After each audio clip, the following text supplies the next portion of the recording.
امریکہ اسرائیل اور ایران کی جنگ کے 12ویں دن امریکہ کا دعویٰ کہ اس نے ابنائے ہرمز کے قریب ایران کی 16 بارودی سرنگیں بچھانے والی کشتیوں کو تباہ کر دیا ہے۔ امریکی سینٹرل کمانڈ نے اس کی فوٹیج بھی جاری کر دی ہے، جبکہ تہران کے ساتھ ساتھ لبنان میں اسرائیلی حملے بھی جاری ہیں۔ ادھر گزشتہ چند گھنٹوں کے دوران ایران نے مشرق وسطیٰ میں حملوں کا سلسلہ جاری رکھا ہے۔ سعودی عرب کا کہنا ہے کہ اس نے پرنس سلطان ایئر بیس کی جانب جانے والے 6 بیلسٹک میزائلوں کو روک کر تباہ کر دیا ہے، جبکہ آئل فیلڈ کی طرف اڑنے والے 2 ڈرونز کو بھی روک دیا گیا ہے۔ لیکن ایران میں اس قدر تباہی کے باوجود اس کے میزائل اور ڈرون حملے مسلسل کیوں جاری ہیں، اور امریکہ میں اس جنگ کو کیسے دیکھا جا رہا ہے؟ میں ہوں غضنفر حیدر اور یہ آج BBC نیوز اردو کے پروگرام جہنما کی ہماری ٹاپ سٹوری ہے۔ اس کے علاوہ پروگرام میں دیکھیے گا شمالی کوریا کی ایران کے نئے رہبر اعلیٰ کے انتخاب کی حمایت کا اعلان اور نئے کروز میزائلوں کا تجربہ۔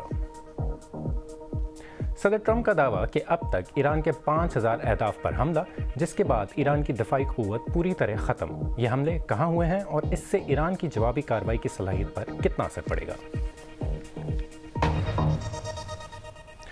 آبنائے ہرمز سے گزرنے والے 3 جہازوں کو نامعلوم پروجیکٹائل سے نشانہ بنایا گیا ہے، جس کے نتیجے میں ایک تھائی کارگو جہاز میں آگ لگ گئی ہے۔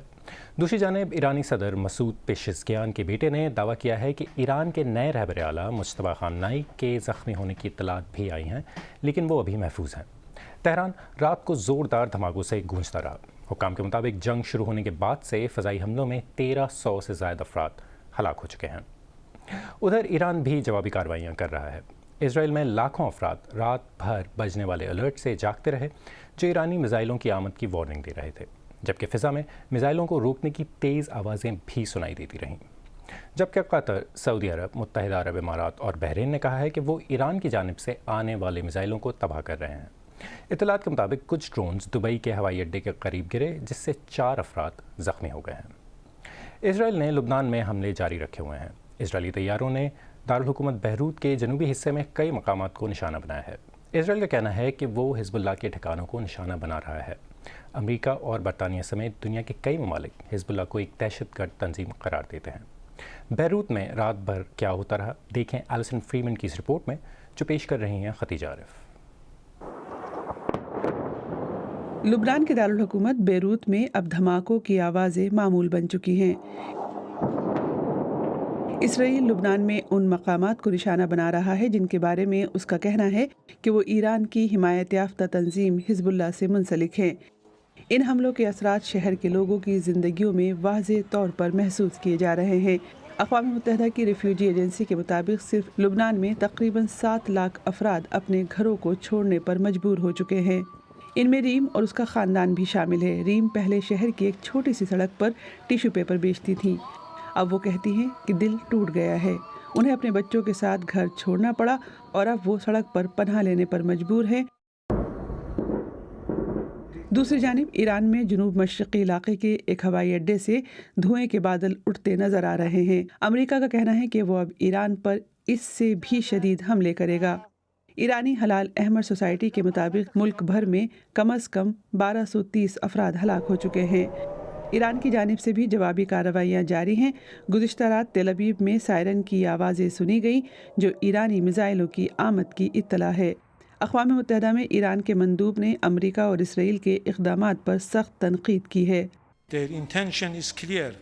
ان حملوں کا مقصد شہریوں کو خوف زدہ کرنا، بے گناہ لوگوں کو قتل کرنا اور زیادہ سے زیادہ تباہی پھیلانا ہے۔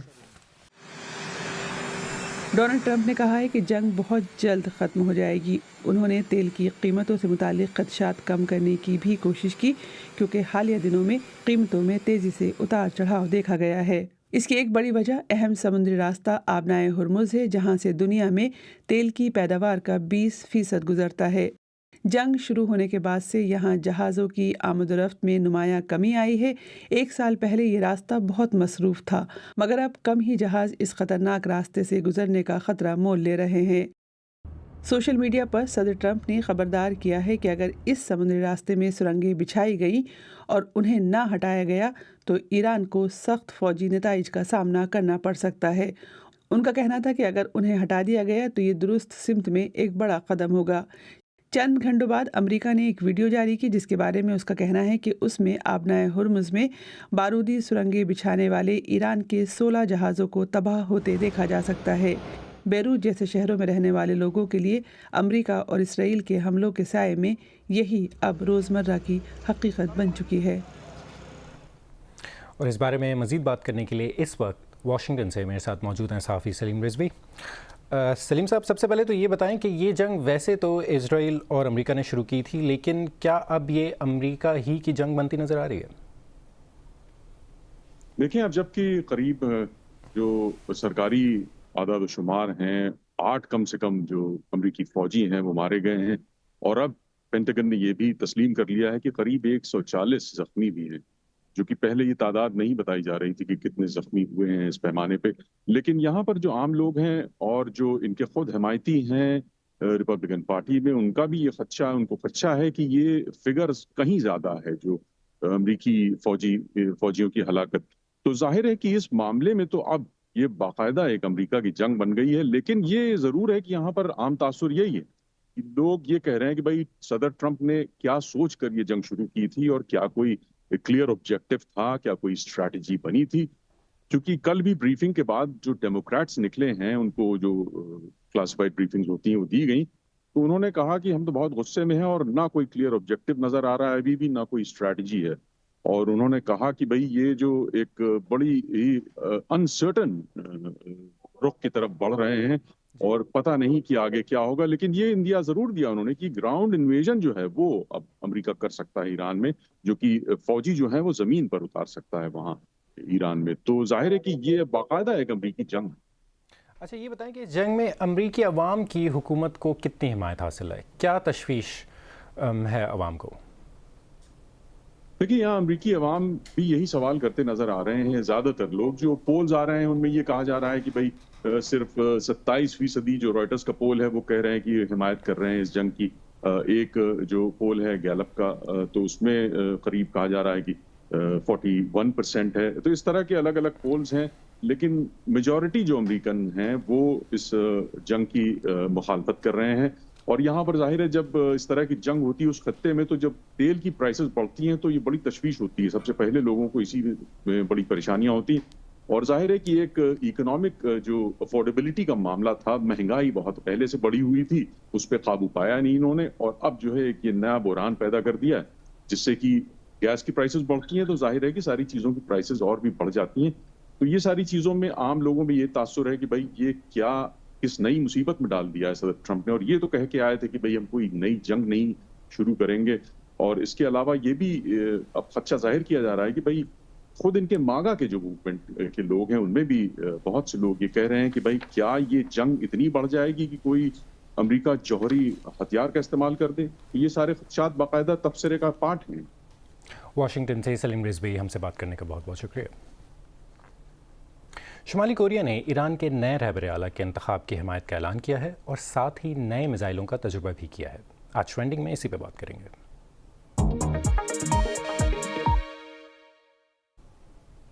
شمالی کوریا نے ایک بیان میں کہا ہے کہ ایرانی مجلس خبرگان کی جانب سے انقلاب اسلامی کے نئے رہنما کے انتخاب کے حالیہ سرکاری اعلان کے حوالے سے ہم ایرانی عوام کے اس حق اور فیصلے کا احترام کرتے ہیں کہ وہ اپنے سپریم لیڈر کا انتخاب کریں۔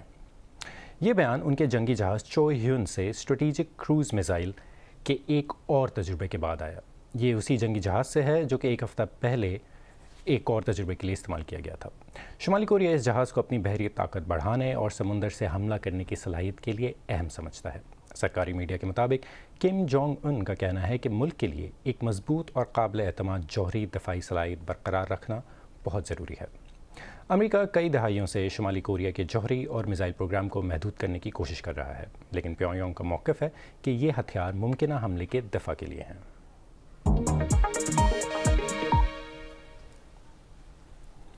امریکہ کا کہنا ہے کہ گزشتہ 2 ہفتوں کے حملوں میں ایران کی بحریہ تقریباً تباہ ہو گئی ہے اور ایران کی جوابی کارروائی کی صلاحیت کو بری طرح کمزور کر دیا گیا ہے، لیکن ایران کی جانب سے خلیجی ممالک پر ڈرونز کے حملے بظاہر جاری ہیں۔ حالیہ حملوں میں ایران کے کن مقامات کو نشانہ بنایا گیا ہے اور ایران کی جواب دینے کی کتنی صلاحیت باقی ہے؟ پال ایڈمز کی یہ رپورٹ دیکھیے جو پیش کر رہے ہیں سمیت ککرو۔ امریکہ نے جسے آپریشن ایپک فیوری کا نام دیا ہے وہ بے رحمانہ رہی ہے۔ واشنگٹن کا کہنا ہے کہ یہ اپنے اہداف حاصل کرنے کی راہ پر گامزن ہے۔ پہلا، ان کے میزائلوں کے ذخیرے میزائل لانچرز اور ان کی دفاعی صنعتی بنیاد کو تباہ کرنا، میزائل اور انہیں بنانے کی صلاحیت، دوسرا ان کی نیوی کو تباہ کرنا، اور تیسرا ایران کو ہمیشہ کے لیے ایٹمی ہتھیاروں سے روکنا۔ nuclear weapons forever. جنگ کے شروع میں اسرائیل اور امریکہ نے ایران کے ایئر ڈیفنس سسٹم کو نشانہ بنایا، یا وہ جو پچھلے سال کی مختصر جنگ کے بعد باقی بچا تھا۔ اب تک دونوں مل کر 5000 سے زائد حملے کر چکے ہیں۔ انہوں نے پورے ملک میں اہداف کو نشانہ بنایا ہے، زیادہ تر مغرب، جنوب اور وسط میں، اور وہ کئی اہم اہداف پر توجہ مرکوز کر رہے ہیں۔ ایران کے بیلسٹک میسائلز کا ذخیرہ اور لانچرز اہم ہدف رہے ہیں۔ آپ دیکھ سکتے ہیں کہ برزجان میں اس میسائل بیس کے گوداموں کو کس طرح نشانہ بنایا گیا ہے۔ وہ ڈرونز اور انہیں بنانے والی فیکٹریز کو بھی نشانہ بنا رہے ہیں۔ یہ اہواز میں ایک ڈرون بیس ہے۔ امریکہ کا دعویٰ ہے کہ اس نے ایرانی نیوی کے ایک بڑے حصے اور اس کے انفراسٹرکچر کو تباہ کر دیا ہے۔ یہاں آپ بشیر کی بندرگاہ پر ہونے والے نقصان کو دیکھ سکتے ہیں، اور ظاہر ہے کہ ایران کی قیادت بھی ایک ہدف ہے۔ پہلے ہی دن انہوں نے تہران میں ایرانی لیڈر اور ان کے کئی اعلیٰ حکام کو ہلاک کر دیا تھا۔ اس کا زیادہ تر حصہ انتہائی مربوط رہا ہے، لیکن کچھ حملے جیسے کہ اسرائیل کا ایران کے 30 آئل ڈیپوز پر حملہ ایسا نہیں تھا۔ کہا جاتا ہے کہ تہران پر چھائے سیاہ دھوئیں کے بادلوں کو دیکھ کر واشنگٹن کو مایوسی ہوئی، لیکن ایران کے پاس اب بھی پتے باقی ہیں۔ امریکہ اس کے تقریباً 50 بحری جہاز ڈبو چکا ہے، جن میں شری لنکا کے ساحل کے قریب ٹورپیڈو کیا گیا ایک جہاز بھی شامل ہے۔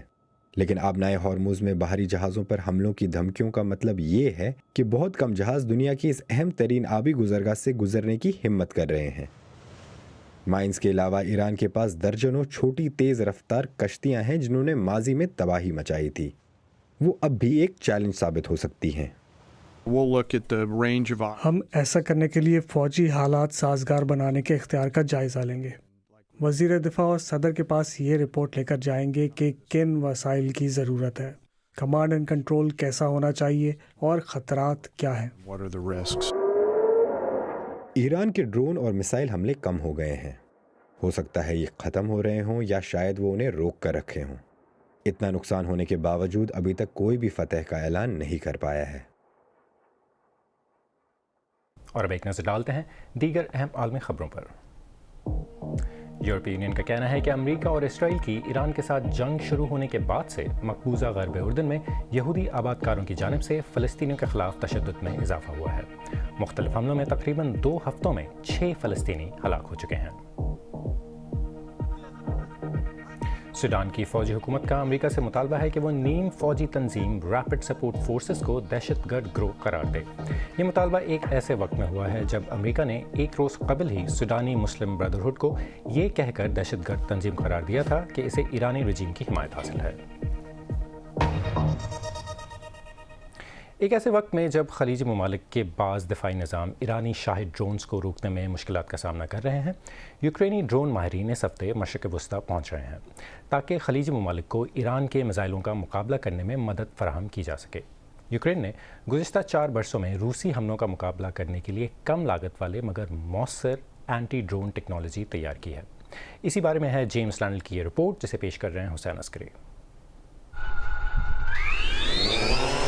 اگر آپ خلیج میں ڈرون سے محفوظ رہنا چاہتے ہیں تو اس طرح کی کوئی چیز مددگار ثابت ہو سکتی ہے۔ یہ بلٹ کہلاتی ہے، اس کا بالکل صحیح نام رکھا گیا ہے۔ یہ یوکرین کا سب سے نیا اور تیز رفتار انٹرسیپٹر ہے جو روسی حملہ آور ڈرونز کو تباہ کرنے کے لیے ڈیزائن کیا گیا ہے۔ یہ سستے بھی ہیں اور تباہ کن بھی، اور پائلٹس جانتے ہیں کہ یہ مشرق وسطیٰ میں ہلچل مچانے والے ایرانی شاہد ڈرونز کا بھی مقابلہ کر سکتے ہیں۔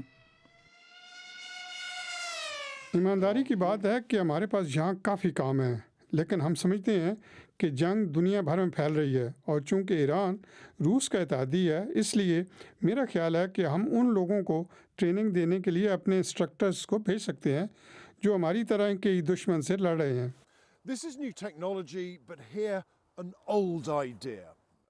یہاں یہ ٹیکنالوجی نئی ہے، لیکن یہ آئیڈیا پرانا ہے۔ سستا انٹرسیپٹر جو حملے کرنے والے شاہد ڈرونز کو تباہ کر سکتا ہے، لیکن اس کی اہمیت کا احساس تب ہوا جب مشرق وسطیٰ میں جنگ چھڑی اور اب سب یوکرین کے دروازے پر دستک دے رہے ہیں۔ اور یہ ایسے کام کرتے ہیں، خطرے کی نشاندہی کی جاتی ہے، پائلٹ انٹرسیپٹر لانچ کرتے ہیں اور کیمرے کی مدد سے وہ ڈرون سے جا کر ٹکراتا ہے۔ اگرچہ یہ ڈرون پیچیدہ ٹیکنالوجی سے تیار کیے جاتے ہیں اور ہاتھ سے اسمبل کیے جاتے ہیں، لیکن مہنگے میزائلوں اور طیاروں کی برعکس یہ بہت تیزی سے بڑے پیمانے پر تیار کیے جا سکتے ہیں۔ اس فیکٹری میں 3D پرنٹرز 24 گھنٹے پلاسٹک پارٹس بناتے ہیں۔ فیکٹری کے مالک کا کہنا ہے کہ انہیں تعجب ہے کہ دنیا کو ان کی اہمیت کا اب احساس ہو رہا ہے۔ دنیا بھر کے سرکاری ایجنٹس ہم سے رابطہ کر رہے ہیں، نہ کہ صرف عرب ممالک جن کو اس وقت ایران سے خطرہ ہے۔ تو ہاں، اس وقت ڈیمانڈ فوری اور بہت زیادہ ہے۔ صدر زیلنسکی اور ان کی کابینہ امریکہ اور گلف ممالک کی ڈرونز کو تباہ کرنے کی مدد کے بدلے اپنے لیے مزید پیٹریوٹ ایئر ڈیفنسز چاہتے ہیں۔ یوکرین کی ٹیم مدد کے لیے روانہ ہو چکی ہے۔ میرے خیال میں اگلے ہفتے جب ہمارے ماہرین وہاں ہوں گے تو وہ صورتحال کا جائزہ لے کر مدد کریں گے۔ وہ وہاں پہنچتے ہی مدد فراہم کرنے کی صلاحیت رکھتے ہیں۔ خلیجی ممالک کو صرف ڈرونز ہی نہیں بلکہ ان کے استعمال کی تربیت بھی درکار ہے، اور ماہرین کا کہنا ہے کہ اس میں وقت لگ سکتا ہے۔ مجھے معلوم ہے کہ ٹریننگ میں وقت لگتا ہے، لیکن یوکرین بہت تیزی سے کام کرنے اور بدلتے حالات کے مطابق ڈھلنے میں ماہر ہے، اور یہی چیز ہم اپنے اتحادیوں کو سکھا سکتے ہیں۔ دوسری چیز انٹرسیپٹر کا ایئر ڈیفنس میں انضمام ہے، کیونکہ ہمارے اتحادیوں کے لیے یہ نظام نسبتاً نیا ہے۔ یوکرین نے کئی برسوں میں ایک ملٹی لیئر دفاعی نظام تیار کیا ہے، اور ہم یہ چیز دوسرے ممالک کو سکھا سکتے ہیں۔ یہ ڈرونز بہت جلد یوکرین کے برفیلے میدانوں کے بجائے عرب دنیا کے آسمانوں میں اڑتے دکھائی دے سکتے ہیں۔ وزن فیدر کو اجازت دیں، کل پھر ملاقات ہوگی۔